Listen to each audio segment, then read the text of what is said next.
ही ही धंदा त्याचा पहिल्यापासून. मी इथं होतो, मी नाही होऊ दिलं इथं काहीच. म्हणजे त्याला असं दम निघत नाही. जातीय तेढ राज्यात निर्माण करायचं आणि दंगली घडवायची हे त्याचं स्वप्न हे गृहमंत्र्यांनी फडणवीस साहेबांनी समजून घेणं खूप गरजेचं आहे. फडणवीस साहेब, मी तुम्हाला विनंतीपूर्वक सांगतो आणि शिंदे साहेबांना सुद्धा तुम्ही त्याच्यावर लक्ष ठेवा. ते राज्यात दंगल घडणार आहे, त्याला राज्यात शांतता नाही पाहिजे. काल मातोरीमध्ये काही दगडफेक झाल्याची घटना घडली, याबाबत आपलं मत काय? ते माहिती मलाही मिळाली. मी पुन्हा त्याची माहिती घेतोय. माहिती मिळाली की तिथं दगडफेक करण्यात आली. काय आता हे छगन भुजबळ बघा नादच लागलेला आहे दंगली घडून आणायचं. त्याचा ते स्वभावच पहिल्यापासून शांतता राज्यात राहू द्यायची नाही. मुख्यमंत्र्यांनी आणि गृहमंत्री साहेबांनी त्याच्यावरती खूप लक्ष ठेवलं पाहिजे.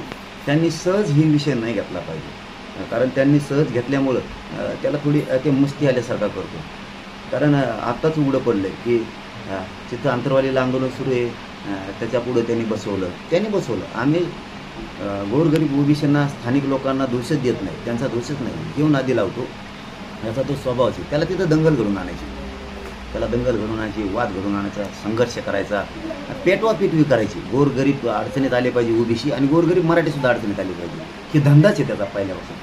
त्याच्यामुळं त्यानेच सांगितलं असं, आपल्या गाड्या फोडा, दगड हाणा, गाड्या फोडा, मी बरोबर करतो, काही चिथावणी द्या, तिथं जाऊन त्यांना डावचा, त्यांना काही वाईट बोला, ऑटोमॅटिकच मग लोक उचकत येत.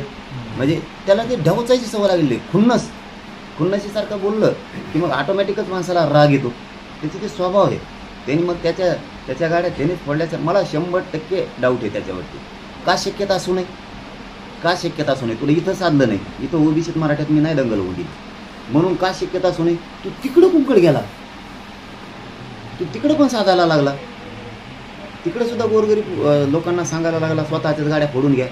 आता गोरगरिबांच्याच लॉस होणार गाडीचा, गोरगरीब गुंतवणार. ही धंदा त्याचा पहिल्यापासून.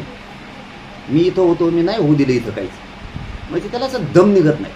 जातीय तेढ राज्यात निर्माण करायचं आणि दंगली घडवायची हे त्याचं स्वप्न हे गृहमंत्र्यांनी फडणवीस साहेबांनी समजून घेणं खूप गरजेचं आहे. फडणवीस साहेब, मी तुम्हाला विनंतीपूर्वक सांगतो आणि शिंदे साहेबांना सुद्धा तुम्ही त्याच्यावर लक्ष ठेवा. ते राज्यात दंगल घडणार आहे, त्याला राज्यात शांतता नाही पाहिजे. विनाकारण तोच त्याच्या लोकांना गाड्या फोडायला लावील, गोरगरीब मराठ्यावर आरोप करायला लावील आणि गोरगरीब मराठ्याला त्रास द्यायचं तो काम करेल.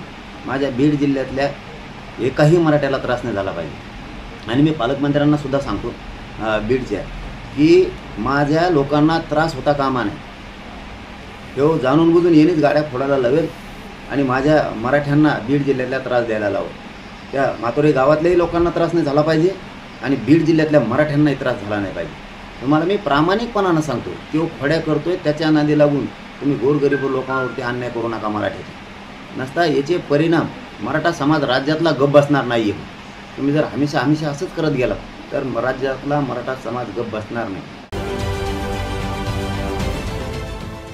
देश विदेशातील प्रत्येक घडामोडींचे लाईव्ह अपडेट मिळवण्यासाठी आता साम टीव्हीच्या सर्व सोशल मीडिया प्लॅटफॉर्मला लाईक, फॉलो आणि सबस्क्राईब करा. तसंच सर्व नोटिफिकेशनसाठी बेल आयकॉन प्रेस करायला विसरू नका.